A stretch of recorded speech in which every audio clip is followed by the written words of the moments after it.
Matapos ang tragic ending ng ama ni Shin, ngayon na i-review na natin ang chapter 203 and 204 ng Sakamoto Days ay sa wakas, masasaksan na natin ang mga sumunod na nangyari sa kung paano nga ba naging malapit na on si Sakamoto at Shin mga kaibigan, na kung saan ay sa videong to ay dito nyo rin mawi-witness ang biggest twist ng serye, ang simula ng final battle. Kaya naman, this is Mr. Mekan at huwag na natin patagalin pa. Let's go! Nagsimula ang chapter dito kay Sakamoto na kausap si Nagumo na sabing kumpirmado na raw ang pagkamatay ng target. Mission complete na raw. Nasagot naman ni Nagumo na magaling. Ang bilis naman nun. Buburahin namin ang records ng iyong pag-undercover pati na ang naiwan mong ebidensya. Pumalik ka na lang dito kung nasettle na ang lahat. Sagot naman ni Sakamoto habang nakatingin kay Shin na wikang Nagumo. Gugugol daw muna siya ng 1 taon na paglilaylo muna. Kasi may aasikasuhin pa raw muna siya. Nasagot naman ni Nagumo na ano? 1 taon? Ano bang pinagsasabi mo? Nilapitan naman ni Sakamoto si Shin at sinabihan na salamat sa iyo, walang ni isang pasahero ang namatay. Sagot naman ni Shin na sa totoo lang ay alam ko na noon pa na nagsinungaling lang siya. Ang tinutukoy ni Shin dito mga kaibigan ay nagsinungaling ang kanyang ama nung sinabi nito na mananatili lang daw siya rito hanggang sa makabalik daw si Shin. Nasabay pa ni Shin na may chance na raw sana siya noong makita muli ang kanyang ama, pero di niya raw iyon kinuha na tsansa. Na marami pa raw sana siyang bagay na gustong pag-usapan kasama ang kanyang ama, pero pinabayaan niya lang daw itong mamatay. At may kita itong si Shin na labis ang pag-iyak mga kaibigan, kaya hinawakan naman ni Sakamoto ang kanyang balikat na sabing, Shin, alam ko na may mabuti kang puso. Ikaw ang tipo ng tao na mas inuuna mo pa ang kapakanan ng iba kaysa sa sarili mo. At may kita na nagbalik na sila sa present mga kaibigan, o inilipat na yung eksena dito sa present. Kaya sagot naman ni Shin na Mr. Sakamoto, tinangka ko sanang patayin si Thank You. Hindi mo naman masasabing mabuti akong tao. May kita naman si Thank You na may malay na mga kaibigan na sabi naman ni Sakamoto na hindi lang ikaw, ako rin naman. Sabi naman ni Shin na ha? Kaya paliwanag naman ni Sakamoto na ang lahat daw ay may mga masamang feelings daw talaga o evil feelings. Kaya nag-i-exist nga raw ang mga assassins dahil dyan. Pero itong si Shin daw kasi ang tipo ng tao na ginagawa ang lahat para maging isang mabuting tao. Ganyan daw ang klaseng tao si Shin. Kaya mahal daw nila si Shin. Mangiyak-ngiyak naman dito si Shin nang nasabi yan ni Sakamoto mga kaibigan. Nasabi naman si Sipa ni Shin na simula nung nakilala niya raw ang taong to o si Sakamoto mga kaibigan, ang actions daw nito ay tugmang-tugma raw talaga sa kung ano talaga ang nasa puso nito. Kahit nung nasa time pa raw na wala raw siyang taong pinagkatiwalaan talaga, ang ugali raw ni Sakamoto ang nagligtas talaga sa kanya. Ang pagiging prangka at napaka-straightforward daw nito ang klase ng ugali ni Sakamoto na siyang nagpapa-inspire daw talaga sa kanya. Hanggang sa ngayon mga kaibigan. Kaya sabi naman dito ni Shin, napatawad Mr. Sakamoto. Natauhan na ako ngayon. Na matapos masabi ni Shin, ay pinali naman ni Sakamoto ang leg nito sa kanyang isipan lamang o sa imagination mga kaibigan. Kaya sabi naman ni Shin, hoy, inimagine mo akong patayin na. Sagot naman ni Sakamoto na nainis daw kasi siya sa malungkot na pagbumuka nito. Nasabi naman ni Shin na tama ka nga, na may mga masasama o evil feelings daw talaga ang mga tao. Ngumiti naman si Shin na sabi naman ni Sakamoto na umalis na tayo. Kasi naghihintay na raw sa kanila sa taas si Hisuke. May kita naman si Hisuke na duguan mga kaibigan. Nasabi naman ni Torres na matigas ka talaga ano. Dito naman sa isipan ni Akira ay sabi niya na patuloy pa rin daw siyang pinoprotektahan ng lalaking to kahit na nasa kalimitan na raw ito. Sabi naman ni Hoshi na kahit maligtas man lang si Atari dito. Nagsalita naman si Torres na sabing natalo sa sugal si Sakamoto. Ibigay mo niyang fortune teller sa akin at hayaan ko kayong makatakas dito. Sagot naman ni Hisuke na hindi. Kaya paliwanag naman ni Torres na bata, wala naman akong masamang gagawin sa kanya. Wala kang rason para lumaban ng ganito ngayon. Ikinasa naman ni Hisuke ang kanyang sniper rifle na sabing hindi na raw yan nagmamatter pa kasi ipinagkatiwala raw ng kanyang kaibigan ang task na ito sa kanya. Sapat na raw iyan na rason para lumaban daw siya.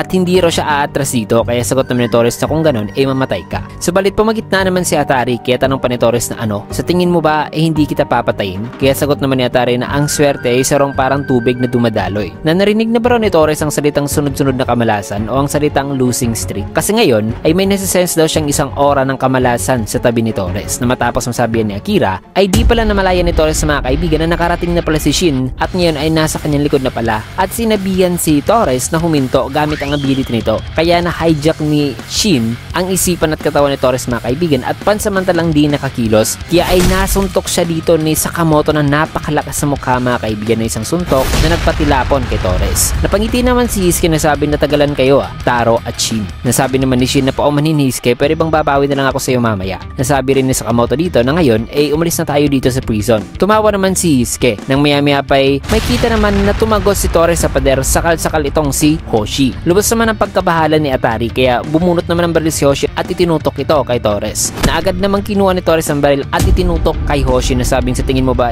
may tututok mo yung baril sa akin? Nagulat naman si Shin, subalit si Hisuke ay naghanda na pala na sabing kung nasa tabi ko talaga kayong dalawa ay sa tingin ko hindi talaga ako magmimintis. Sabay dito na nagpaputok si Hisuke mga kaibigan na kung saan ang bala ay tumama sa safety ng baril. Bagay na gumulat ng husto kina Shin at Sakamoto kung kaya't hindi nagawang mabaril nitong si Torres, si Hoshi mga kaibigan at napilitan na lang siyang mabitawan ito na kung saan ay mabilisan na nakalis si Shin na sabing tara, takbo na. Sabi naman ni Torres na hindi naman kayo makakatakas doon. Pero bago muna yan mga kaibigan, kung gusto nyong manood ng mga movies o TV series up to the latest shows mga kaibigan, pati ng mga sports at especially anime, ay ang lahat ng yan ay mapapanood nyo sa UCine. Isang platform na nagpo-provide ng napakaraming palabas na kung saan ay makakapag binge watch kayo. Kaya pindutin nyo lang ang link na iiwan ko dyan sa pin comment at once na napindot nyo na ay pindutin nyo ang UCine para ma-download ito. Maraming salamat. Now let's get back to the video. Meanwhile dito naman sa JAA Prison B1 ay makikita naman si Joe na pinipigilan ngayon si Boiled na sabing Boiled, wag. Sabi naman ni Boiled na dumaan daw si Sakamoto sa kanya at nagpunta raw ito sa baba. Na pero tigilan na raw nila na dumaan dito sa prison na habang nagsasalita si Boiled ay nasipa naman ni Shin ang kanyang mukha mga kaibigan dahil sinira ni Shin ang elevator door. Matapos yan ay bagsak dito si Boiled na sabi pa ni Shin na ang sarap talaga ng amoy ng kalayaan. Sabi naman ni Joe na nasa prison pa tayo. Tanong naman ni Hisuke na anong nangyayari kay Boiled. Nasabi naman ni Atari na nakakasense daw siya ng pagkapunit ng puwet dito kay Boiled. Matapos niyan ay dito naman sa labas dito sa may Okotabe Castle ay may kita naman ng isang taong nakasuot ng suit mga kaibigan. Matapos niyan ay balik sa prison na kung saan ay wala nang malay si Joe ay may kita naman itong mga prison guard mga kaibigan na nagbabala na sa grupo na Sakamoto na wag daw kumilos kundi mamamatay daw sila. Subalit sinuntok lang sila mga kaibigan ni Sakamoto na kung saan ay tumawag naman itong isa na ito raw ang South Utility at ang entrance daw ng B1 ay nasira na kasi may jailbreak daw na nangyayari ngayon at hindi na raw nila kayang pigilan ito. At may kita nga si Sakamoto na papalabas na nasabi pa ni Sakamoto habang chinuchok itong isa na mas marami rong security kaysa nung pumasok daw siya dito. Pero ayos lang daw yan kasi lalabas daw sila sa front mismo. Agara naman silang brinak nitong JA Prison Legend na si Vector Man na sabing nagkamali kayo ng dinaanan. Subalit sinuntok lang ito ni Boiled mga kaibigan sa sikmura na sabing hard-boiled. Nasabi pa niya na isasama na rin daw siya ni Sakamoto sa jailbreak na ito. Ngumiti naman si Shin at Hisuke na sabing yan, umalis na tayo rito. Sinabihan naman sila ni Hoshi na hoy mga bobo, hindi niyo naman kailangang sirain pa mga pinto, may card key naman tayo dito. Tanong naman ni Shin na sigurado ka ba dyan Hoshi? Di ba isa ka ring guard? Sagot naman ni Hoshi na huli na raw ang lahat kasi matagal na rin daw siyang suspicious pagdating sa pagtrato ng JAA kay Atari. Kaya ngayon ay ang gusto lang daw niya ay ang protektahan si Atari. Na ano ba rong rason sa kung bakit nagpunta naman daw si Shin dito? Sagot naman ni Shin, oo tama nga pala. Gusto ko lang kasi humingi ng tips kay Atari patungkol sa nagsasalita pa si Shin ay nagulat man siya kasi umiiyak ngayon si Atari dito sa kanyang likod. Nasabi naman ni Shin, hoy ba't ka umiiyak? Sabi naman ni Hoshi na masyado ka kasi mabilis tumakbo. Nasabi naman ni Shin na wala na raw silang time para bagalan pa ang kanilang pagtakbo. Kaya sabi naman ni Atari na hindi yan, masaya lang ako na makakatakas na tayo. Matagal ko nang gustong makawala rito. Nung nawalan daw siya ng swerte sa B2 ay nalaman niya raw noon na tapos na raw ang lahat kaya natakot daw siya sa kung ano rong kamalasan ang posibleng darating sa kanya pero bigla na lang daw kasi nagpakita ang kanyang lucky item na si Shin kaya ito ang tuwa raw siya talaga noon. Tanong pa ni Hisuke na pero ano na ngayon? Papapanatiliin mo ba si Shin sa tabi mo? Sagot naman ni Atari na hindi, nag-iiba naman ang lucky item araw-araw. Kaya sabi naman ni Boiled kay Shin na ang sama naman. Kaya sabi naman ni Shin ha? Huwag mo nga akong hawakan. Sabi naman ni Sakamoto na malapit na tayo sa exit. Na matapos yan ay nasira na nga nilang exit mga kaibigan at nasa labas na sila. Kaya tanong naman ni Shin na anong lugar ito? Sagot naman ni Sakamoto na nasa mandang Okotabe Castle tayo. Nasabi naman ni Hisuke na oo nga no, nasa baba pala tayo ng castle kanina. Pero bakit parang di naman mahigpit ang seguridad dito? Kaya dito na kinabahan si Atari mga kaibigan nang nakatingin pa lamang sila sa paligid ay nasa kanilang harap na pala ang order member na si Tanabata na sa paglingon ni Sakamoto ay in-strum na ni Tanabata ang kanyang gitara na nagpakawala ng napakalakas na shockwave. Bagay na nagpatalsik talaga sa lahat. Nasabi pa ni Sakamoto ang lalaking to ay mula sa order habang si Shin ay nasaktan talaga sa atake. Nagawa na rin dito ni Tanabata mga kaibigan na makuha si Atari. Nasabi naman ni Shin kay Atari na teka, subalit may martilyo pa sa harap niya mga kaibigan at ang martilyong yan ay ang martilyo ni Shishiba sapagkat si Shishiba ang nasa likod mga kaibigan nito na sabing huwag kang kumilos kundi tatanggalin ko yung ulo mo. Si Hisuke naman ay pinin down ni Usaragi at makikita na nandito na ang lahat ng order members at pinigilan dito ang grupo ni Sakamoto. Nagulat naman si Sakamoto na sabi naman ni Torres na di ba sinabi ko na sa inyo na di kayo makakatakas dito. Sabi naman ni Sakamoto na Oki. Sagot naman ni Oki na Mr. Oki. Nakalimutan naman na ba na akong boss mo noon? Saan na ba ba ang manners mo? Sagot naman ni Sakamoto na mukhang masyado kayong concern sa amin ha. Paliwanag naman ni Oki na huwag kang magkakamali bata. Sapat ng 2 order member para patayin kayong lahat. Pero medyo tricky ang swerte. Kaya ay nag-iingat lang kami dito. Sabi naman ni Torres na tungkol dyan Mr. Oki na ubusan na ng swerte ang babaeng yan. Baka masyado lang tayong nag-iingat dito. Kaya sabi naman ni Oki na ang swerte at kamalasan ay subjective daw talaga.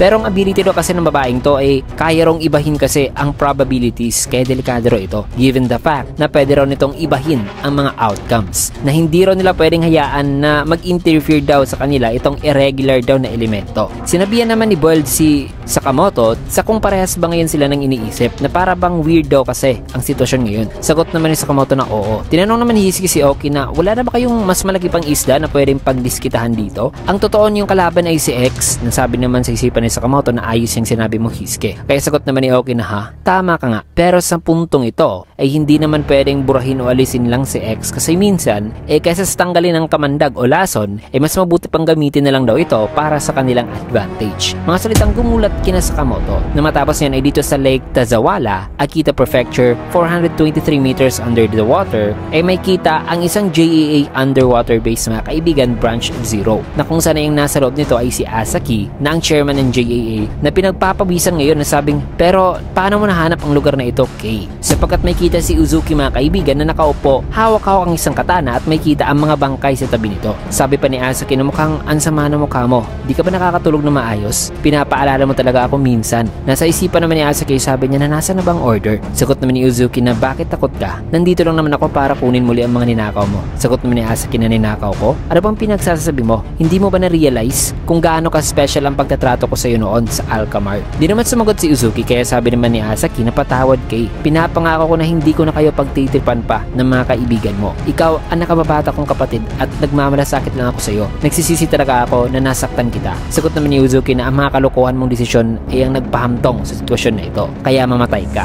para sa bagong order. Na nagsasalita pa sana si Asaki ng wikang teka, wala nang nagawa si Asaki mga kaibigan kundi nakati ang kanyang ulo dahil sa napakabilis na atake ni Uzuki na di man lang ito napansin ng JAA chairman mismo. At may kita naman si Kanaguri na kasalukuyan palang nagvi-video sa ginawa ni Uzuki. Nabalik dito kay Oki ay sabi pa niya na ikinonsideran na raw nila ang kanilang mga options at nakapag-decide raw sila na mas mainam kung ang order ay makikipag-team na lang daw kay X. Matapos yan ay dito naman sa Shibuya ay may kita mga tao na nakatingin sa screen na sabing ano yan, putol na ulo? Isa ba itong biro? Sapagkat live na nagsasalita ngayon si Uzuki, hawak-hawak ang ulo ni Asaki na sabing attention para sa lahat ng Japanese assassins. Patay na ang chairman Asaki. At ngayon ay idideklara ko na ang pagla-launch ng bagong JAA. Na matapos yan ay may kita ang labis na pagkagulat ng mukha ni Sakamoto mga kaibigan. So grabe ang tindi ng twist. Man, what a chapter. Ang order ay kumampi na kay X na kung saan ay nagtagumpay naman na mapas lang na ang chairman ng JAA na si Asaki na ang pinaka main villain talaga sana mga kaibigan